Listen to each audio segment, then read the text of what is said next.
Hello friends, आप सभी का स्वागत है आज की क्लास में।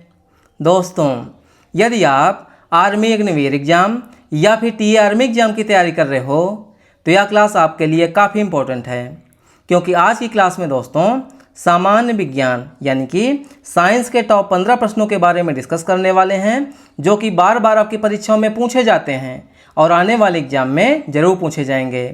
इसलिए क्लास को पूरा देखिएगा। चलिए हम लोग पहले प्रश्न की शुरुआत करते हैं। पहला प्रश्न दिया गया है, रेडियोधर्मिता मापने की इकाई क्या है? टेस्ला, क्यूरी, हेनरी या फिर दोस्तों पास्कल। तो हमारे इस प्रश्न का बिल्कुल राइट आंसर, बिल्कुल सही उत्तर हो जाएगा दोस्तों क्यूरी, जो कि ऑप्शन नंबर बी में है। यानी कि रेडियोधर्मिता को हम लोग किस में मापते हैं? तो ये मापते हैं दोस्तों क्यूरी में मापते हैं। अच्छा, टेस्ला किसकी इकाई है दोस्तों? तो ये है चुंबकीय, ध्यान दीजिएगा, चुंबकीय क्षेत्र की तीव्रता, चुंबकीय क्षेत्र की तीव्रता, इसकी इकाई दोस्तों क्या है? तो इसकी इकाई है टेस्ला। अच्छा, यहाँ पे बात हो रही है पास्कल की, तो पास्कल किसकी इकाई है? तो ये हो जाएगी दोस्तों दाब की इकाई। अच्छा, हेनरी किसकी इकाई है? तो ये है दोस्तों प्रेरकत्व, प्रेरकत्व की इकाई क्या है? हेनरी है। तो हमारे इस प्रश्न का बिल्कुल सही जवाब हो जाएगा ऑप्शन नंबर बी। अगला प्रश्न दोस्तों क्या है, आँख का कौन सा भाग व्यक्ति की आँखों का रंग निर्धारित करता है? तो बताइए कि आँख का कौन सा भाग है दोस्तों जो व्यक्ति की आँखों का रंग निर्धारित करता है? कार्निया, रेटिना, आइरिस या फिर दोस्तों लेंस।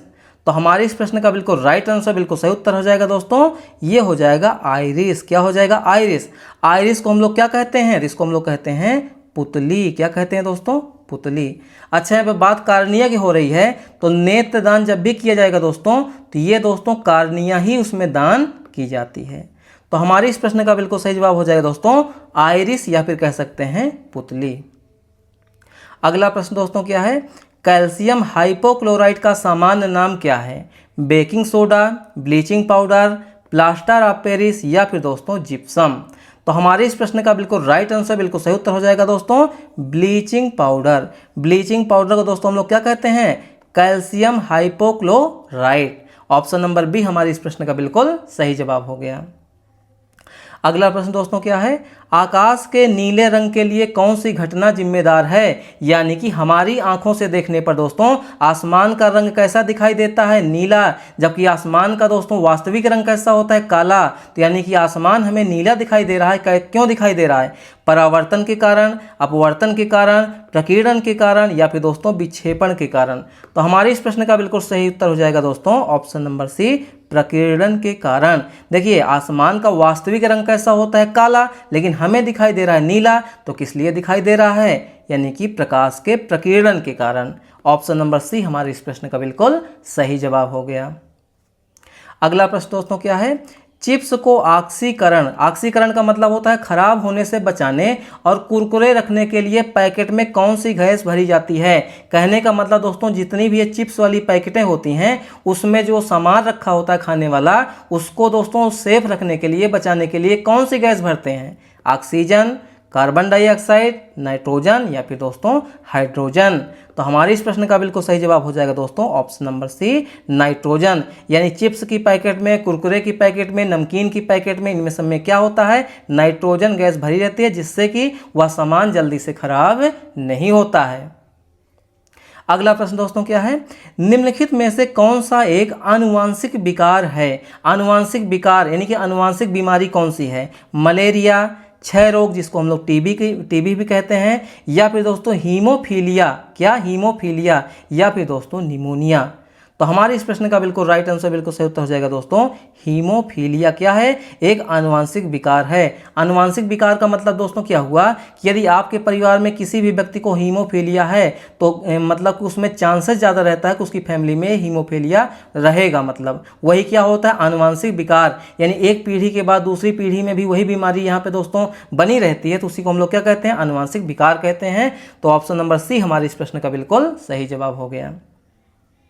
अगला प्रश्न दोस्तों क्या है, बादलों की दिशा एवं गति मापने के लिए किस यंत्र का उपयोग हम लोग करते हैं? बताइए कि जो बादलों की दिशा है एवं गति को मापने के लिए किस यंत्र का उपयोग करते हैं? एनीमोमीटर, नेफोस्कोप, हाइग्रोमीटर या फिर दोस्तों बैरोमीटर। तो हमारे इस प्रश्न का बिल्कुल राइट आंसर, बिल्कुल सही उत्तर हो जाएगा दोस्तों ऑप्शन नंबर बी, नेफोस्कोप। क्या हो जाएगा? नेफोस्कोप। अच्छा, बात यहाँ पे दोस्तों हो रही है एनीमोमीटर की। तो हम लोग एनीमोमीटर से क्या मापते हैं? तो इससे मापते हैं दोस्तों वायु का वेग। क्या मापते हैं?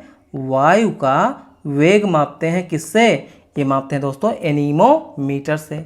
अच्छा, बात यहाँ पे दोस्तों हो रही है हाइग्रोमीटर से। तो हाइग्रोमीटर से हम लोग क्या मापते हैं? तो इससे मापते हैं दोस्तों सापेक्ष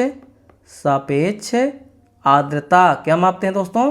सापेक्ष आर्द्रता मापते हैं। अच्छा, बात यहाँ पे बैरोमीटर की हो रही है। तो इससे हम लोग क्या मापते हैं? वायुमंडलीय, ध्यान दीजिएगा, वायुमंडलीय दाब को मापने की इकाई क्या है? तो यानी मापने का यंत्र क्या है? तो यह है बैरोमीटर। तो हमारे इस प्रश्न का बिल्कुल सही जवाब हो जाएगा ऑप्शन नंबर बी, नेफोस्कोप। अगला प्रश्न दोस्तों क्या है? चेचक, जिसको हम लोग क्या कहते हैं? स्मॉल पॉक्स, किस वायरस के कारण होता है? यानी कि चेचक दोस्तों किस वायरस के कारण फैलता है? Varicella virus, variola virus, rubella virus या फिर दोस्तों राइनो वायरस। तो हमारे इस प्रश्न का बिल्कुल सही जवाब क्या हो जाएगा दोस्तों? Option number B, variola virus. यानी कि चेचक यानी स्मॉल पॉक्स किससे होता है? वेरियोला वायरस के कारण होता है। ऑप्शन नंबर बी हमारे इस सवाल का बिल्कुल सही जवाब हो गया। अगला प्रश्न दोस्तों क्या है? पौधे का कौन सा भाग प्रकाश संश्लेषण के लिए जिम्मेदार है? यानी कि पूरे दोस्तों पेड़ में जो हमारा पौधा होता है उसका कौन सा भाग है जो प्रकाश संश्लेषण की क्रिया करता है? तना करता है, जड़ करता है, पत्ती करता है या फिर दोस्तों फूल करता है?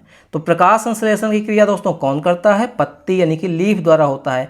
जो पत्ती होती है दोस्तों ना, उसमें क्या होता है? छोटे छोटे रंध्र होते हैं। क्या होते हैं? छिद्र होते हैं, जो सूर्य का प्रकाश लेकर के दोस्तों क्या करते हैं? प्रकाश संश्लेषण की क्रिया द्वारा दोस्तों पौधों को जो है एनर्जी देते हैं। क्या देते हैं? पौधों को एनर्जी देते हैं। तो प्रकाश संश्लेषण की क्रिया कौन करता है? मतलब पौधे का कौन सा भाग? तो ये हो जाएगा दोस्तों लीफ यानी कि पत्ती। ऑप्शन नंबर सी हमारे इस प्रश्न का बिल्कुल सही जवाब हो गया।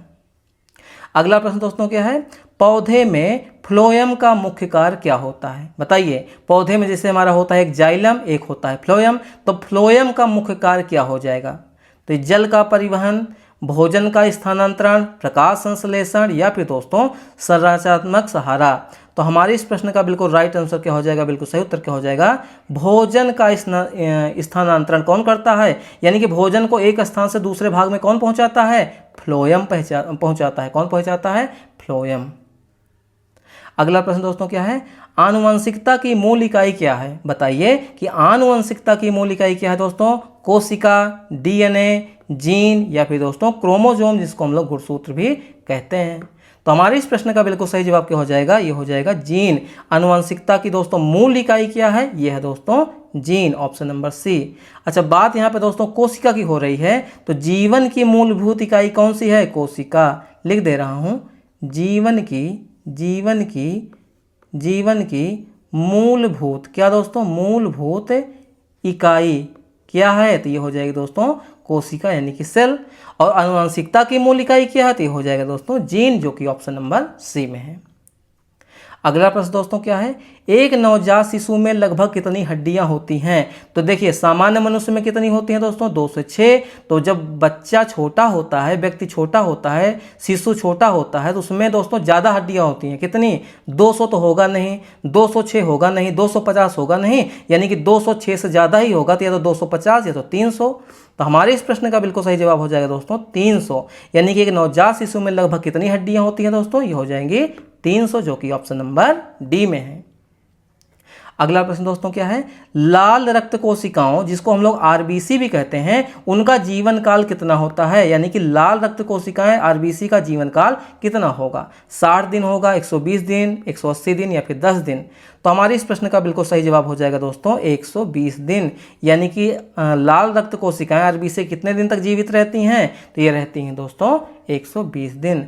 अच्छा, जो यहाँ पे दोस्तों आरबीसी है यानी कि लाल रक्त कोशिकाएं हैं, इसका एक अन्य नाम भी है जो कि कभी कभी पूछ लिया जाता है। तो अन्य नाम यहाँ पे दोस्तों क्या हो जाएगा?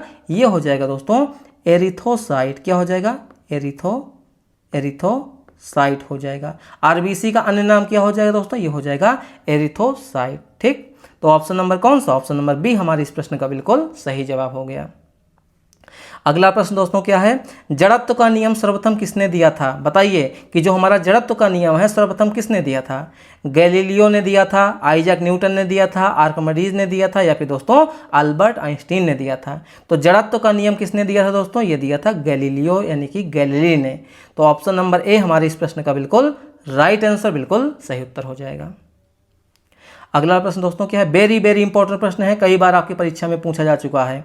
फ्यूज का तार समानता किसका बना होता है? जो फ्यूज वायर होते हैं दोस्तों उसमें कौन कौन से एलिमेंट मिले होते हैं, कौन कौन से यहाँ पे दोस्तों धातु के दोस्तों यहाँ पे मिले होते हैं?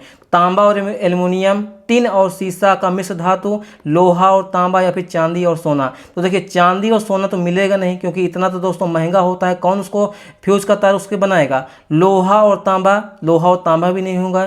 तो क्या हो जाएगा? ये हो जाएगा दोस्तों टिन और सीसा, यानी टिन और शीशे के मिश्र धातु से हम लोग क्या बनाते हैं? फ्यूज तार, जो कि थोड़ा सा भी वोल्टेज आगे बढ़ता है, तेज बढ़ता है तो जल्दी से क्या हो जाता है? उड़ जाता है, यानी कि हम कह सकते हैं इसका गलनांक जो है बहुत कम रहता है, मतलब फट से उड़ जाएगा। ठीक है, तो उसमें क्या मिला रहता है? टिन और सीसा। ऑप्शन नंबर बी हमारे इस प्रश्न का बिल्कुल सही जवाब हो गया। तो दोस्तों ये रहा आज के हमारे मोस्ट इंपॉर्टेंट क्वेश्चन। क्लास आपको कैसी लगी अपना फीडबैक दीजिएगा। यदि आप लोग चैनल पे पहली बार आए हैं दोस्तों तो प्लीज़ आप लोगों से रिक्वेस्ट है चैनल को सब्सक्राइब कीजिए। आप लोग दो यहाँ पे सब्सक्राइबर को बढ़ाइए, आपकी जिम्मेदारी है चैनल को आगे बढ़ाने की, क्योंकि मैं यहाँ पे आपके लिए मेहनत कर रहा हूँ लगातार। मैथ की बेहतरीन क्लास चल रही है, रीजनिंग की प्रैक्टिस चल रही है, जीके के बेहतरीन क्वेश्चन की प्रैक्टिस हम लोग कर ही रहे हैं, उसके अलावा साइंस के बेहतरीन क्लास हम लोग यहाँ पे देख रहे हैं, जिसमें वही क्वेश्चन हम लोग यहाँ पे डिस्कस करते हैं जो डायरेक्ट आपके एग्जाम में पूछे जाएंगे और आपके एग्जाम के लेवल के हिसाब से हैं और आपके एग्जाम का जो सिलेबस है उसी के हिसाब से हम लोग यहाँ पे क्वेश्चन की प्रैक्टिस कर रहे हैं। तो आप लोग बेझिझक तैयारी कीजिए, मन लगा के पढ़ाई कीजिए और पहली बार में ही दोस्तों वर्दी को प्राप्त कर लीजिए। और अग्निवीर आर्मी के लिए यहाँ पे दोस्तों एक खुशखबरी भी है कि अब आप सभी अग्निवीरों को 50% की छूट मिलेगी। किसमें? पैरामिलिट्री फोर्सेस में, यानी कि अर्धसैनिक बल में, जिसमें आप बीएसएफ में जा सकते हैं, सीआरपीएफ में, सीआईएसएफ में, आईटीबीपी में, एसएसएफ में, इन सभी में आपको जाने का मौका मिल रहा है। तो यानी कि एक ही तैयारी से दोस्तों आप लोग दो वर्दी का सपना प्राप्त कर सकते हैं। तो मन लगा के पढ़ाई कीजिए। जो समझ में नहीं आता है आप बताइए कि हमको ये समझ में नहीं आता है, बिल्कुल बेसिक समझाने का प्रयास करूंगा। ठीक है, आपके एग्जाम के हिसाब से ज़्यादा पढ़ने की यहाँ ज़रूरत नहीं है कि बहुत ज़्यादा आप बड़े बड़े क्वेश्चन कर रहे हैं, 1000 क्वेश्चन कर लिए, 500 क्वेश्चन कर लिए, उस टाइप से तैयारी आप लोग मत कीजिए। लगातार दोस्तों आप लोग क्या कीजिए, लगातार पढ़ाई करते रहिए, कंटिन्यू। आप जो है आधे घंटे का शेड्यूल बना लीजिए, आधे घंटे से पढ़ते रहिए। धीरे धीरे आपका यहाँ पे आधे घंटे से फिर 1 घंटा यहाँ पे बढ़ता हुआ चला जाएगा। सभी सब्जेक्ट में आपको 1 घंटे लगभग अगर आप देंगे तो आप पहली बार में सिलेक्शन दोस्तों प्राप्त कर लेंगे। तो चलिए मिलते हैं नेक्स्ट क्लास में दोस्तों, तब तक के लिए जय हिंद, वंदे मातरम।